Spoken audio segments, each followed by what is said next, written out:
옛날 옛적 프랑스의 짙은 숲속에는 까마귀 한 마리가 살고 있었습니다. 이 까마귀는 지혜롭고 영리하다고 소문이 나 있었고 그의 주변에는 여러 친구들이 모여들었습니다.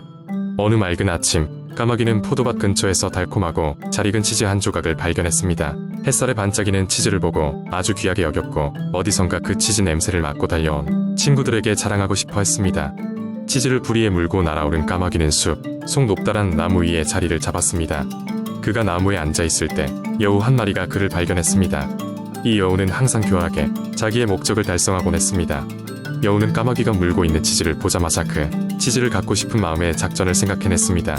안녕, 까마귀님. 여우가 달콤한 목소리로 말했습니다. 오늘따라 더 아름다워 보이시는군요.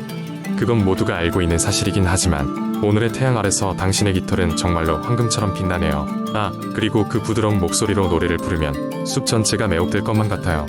까마귀는 여우의 아첨에 귀가 솔깃해졌습니다. 치즈를 맛보기도 전에 그의 겸손한 마음은 칭찬으로 가득 찼습니다.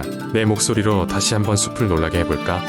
하고 스스로 생각한 까마귀는 입을 열었습니다. 까. 그러나 그 순간 치즈가 그의 부리에서 떨어져 나무 아래로 굴러갔습니다. 여우는 기다렸다는 듯이 재빨리 치즈를 집어들고 웃자 까마귀는 자신의 어리석음을 깨닫지 않을 수 없었습니다. 여우는 웃음을 참지 못하며 말했습니다. 까마귀님, 당신은 정말 아름다우시고 노래도 훌륭합니다. 하지만 이 치즈는 제 것이 되었네요. 받은 칭찬으로 만족할 수 있겠지요. 그리고는 치즈와 함께 숲속 어딘가로 사라졌습니다. 그날 오후 숲속의 새들과 동물들은 이 사건을 두고 웃음을 터뜨렸지만 까마귀는 심각하게 자신의 행동을 반성했습니다. 그는 한낮 아첨에 치켜 세워지고 기뻐했지만 결국 소중한 것을 잃고 말았던 것입니다. 그는 그렇게 경험을 통해 새로운 지혜를 얻었고 그 뒤로는 가만히 설에 쉽게 흔들리지 않기로 마음먹었습니다. 이후로도 까마귀는 숲속에서 명망 높은 조언자 역할을 했으며 여전히 그의 친구들이 그를 찾아와 도움을 구하곤 했습니다. 다른 새들과 동물들은 이 이야기를 통해 교훈을 배웠고 실제로 누군가의 진정한 칭찬과 아첨을 구분할 줄 아는 지혜를 얻게 되었습니다. 이렇게 까마귀는 작은 실패 속에서도 큰 교훈을 얻었고 그로 인해 더욱 지혜롭고 성숙한 존재가 된 것입니다. 두 번째 이야기, 옛날 옛적 프랑스의 조용한 마을에 리옹라는 소녀가 살고 있었습니다. 리옹은 상상력이 풍부하고 자연을 사랑하는 소녀로 매일같이 숲속에서 시간을 보내며 나무들과 이야기를 나누곤 했습니다. 그녀는 자신만의 비밀 정원을 꾸미고 그곳에서 꿈을 꾸었습니다. 어느 날 리옹은 마을 외곽의 깊은 숲속으로 탐험을 떠났습니다. 그녀는 주변의 나뭇잎과 꽃들을 즐기며 걷고 있던 중 평소와는 다른 이상한 형상의 나무를 발견했습니다. 그 나무는 마치 세상 모든 비밀을 알고 있는 듯한 신비로운 분위기를 뿜어내고 있었죠. 그 나무에 끌린 리옹은 가까이 다가가 보기로 결정했습니다. 나무에 다가가자 리옹은 나무 줄기에 새겨진 오래된 룸 문자를 발견했습니다. 호기심이 많은 리옹은 그 문자를 손끝으로 살펴보기 시작했고 순간적으로 눈이 부셨습니다. 깨어났을 때 리옹은 마법의 세계로 들어와 있음을 깨달았습니다. 그곳에서는 환상적인 존재들이 그녀를 반겼습니다. 나무 요정, 신화 속의 동물들, 빛나는 빛의 정령들이 즐겁게 돌아다니며 리옹을 마법의 숲으로 인도했습니다. 그곳에는 말하는 동물들과 노래하는 꽃들이 있었고 항상 웃음이 끊이지 않았습니다. 리옹은 마법의 숲에서 시간 가는 줄 모르고 동물들과 친구가 되어갔습니다.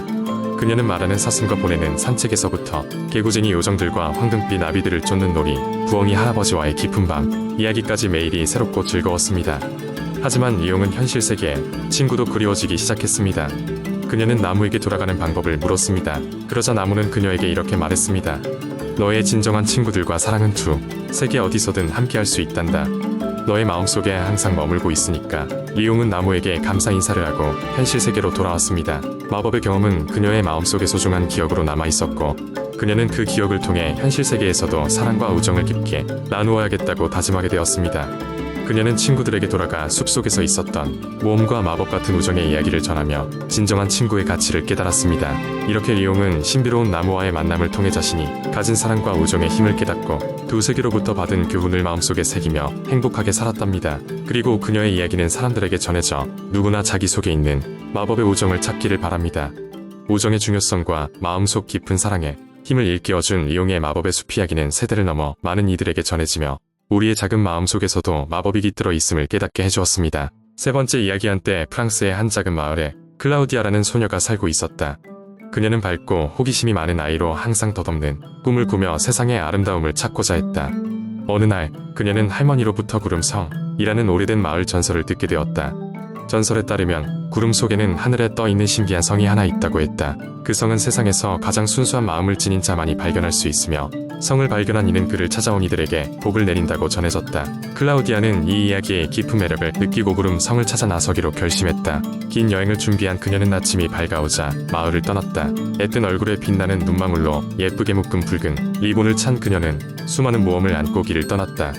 마을의 숲을 지나 푸르른 강을 건너 앞으로 펼쳐진 광대한 들판을 지나면서 그녀는 구름성을 찾을 수 있다는 믿음을 잃지 않았다. 몇 날 며칠이 지나 그녀가 계곡을 지나고 있을 때 뜻밖의 강력한 폭풍이 그녀를 덮쳤다. 비바람은 사납게 몰아치며 클라우디아를 위협했지만 그녀는 용감하게 앞으로 나아갔다. 이때 한 가지 이상한 일이 벌어졌다. 비바람 속에서 희미하면서도 형체를 잡히지 않는 수많은 섬광들이 그녀를 둘러싸더니 하나의 구체로 모여들어 환한 빛으로 변하더니 그녀의 길을 비춰주었다. 빛을 따라가던 클라우디아는 자신도 모르게 어느 상상 속에서나 나올 법한 아름다운 곳에 도착하게 되었다. 그곳은 말로 다 설명할 수 없는 화려함과 매력을 지닌 풍경이었고 하늘 가까이에 위치한 성이 그녀의 눈앞에 나타났다. 금세 그녀는 이곳이 전설 속의 구름성임을 알아챘다. 성에 들어선 클라우디아는 마음속으로 온갖 질문을 품었다. 그런데 놀랍게도 그녀의 모든 질문에 구름성의 수호신이 대답을 시작했다. 수호신은 그녀에게 온갖 축복을 내려주겠다고 약속했다. 그러나 하나의 조건이 있었다. 그녀는 앞으로 자신의 삶에서 가장 순수하고 진정한 길을 걸어야만 한다는 것이었다. 그리하여 클라우디아는 구름성에서 내려온 후 그녀의 고향으로 돌아갔다. 그녀는 구름성의 기억을 간직한 채 마을 사람들과 함께 자신의 삶을 더욱 충만하게 만들어갔다. 그녀의 이야기는 마을 전역에 퍼져나갔고 클라우디아는 전설 속의 소녀로 기억되었다. 그녀는 자기 자신의 마음에 구름성을 항상 고귀하게 지켰으며 실천하며 살아갔다.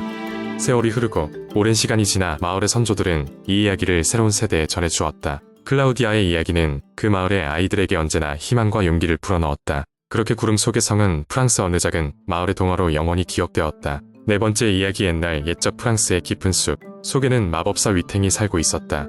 그는 주위 마을 사람들에게 전설로 전해졌고 아이들은 그의 집 근처에 가지 말라는 말을 듣고 자랐다. 위탱은 외딴 곳에 살기를 좋아했지만 그의 마음속에는 항상 작은 외로움이 자리 잡고 있었다.